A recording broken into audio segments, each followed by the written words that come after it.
তাকবীর আল্লাহু আকবার নারা তাকবীর আল্লাহু আকবার জিন্দাবাদ বাংলাদেশ জিন্দাবাদ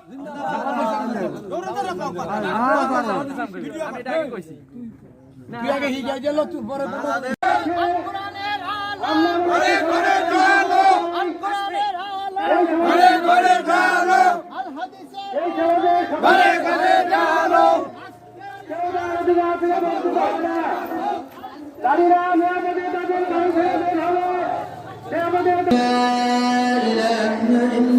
আসতে পারে পারে না।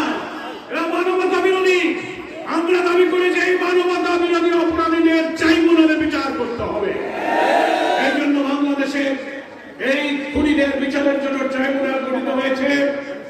যে হাসিনা ইসলামী আন্দোলনের নিরপরাধ নেতাদেরকে ফাঁসি দেওয়ার জন্য একটা পলিটিক্যাল ইন্টেনশনে রাজনৈতিক উদ্দেশ্যে নিরপরাধ যারা কোনোদিন মিথ্যা বলে নাই, এক টাকা হারাম খায় নাই, কোনো অন্যায় করে নাই, মিথ্যাবাদী, মিথ্যা এজহার, মিথ্যা মামলা, মিথ্যা সাক্ষী, মিথ্যা বিচারক, মিথ্যা ট্রাইব্যুনাল বানিয়ে তাদেরকে তুমি ফাঁসি দিয়েছিলে। আল্লাহর কি ইচ্ছা, ওমা তাশাউনা ইল্লা আইয়াশা আল্লাহু রাব্বুল আলামিন। তুমি ইচ্ছা করেছিলে ফাঁসি দিয়ে জামাত তুমি নিষিদ্ধ করে ইসলামী আন্দোলনকে তুমি একেবারে নিশ্চিহ্ন করে দেবে। আল্লাহর ইচ্ছা তুমি পতনের 5 দিন আগে জামাতকে নিষিদ্ধ করেছিলে, কিন্তু আল্লাহ তাআলা 4 দিন পর তোমাকে নিষিদ্ধ করেছে।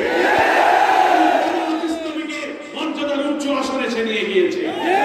যে ট্রাইব্যুনালে তুমি আমাদের নেতাদের ফাঁসি দিয়েছিলে, এখন সেই মানবতা বিরোধী ট্রাইব্যুনালে তোমার বিচারের আয়োজন চলছে।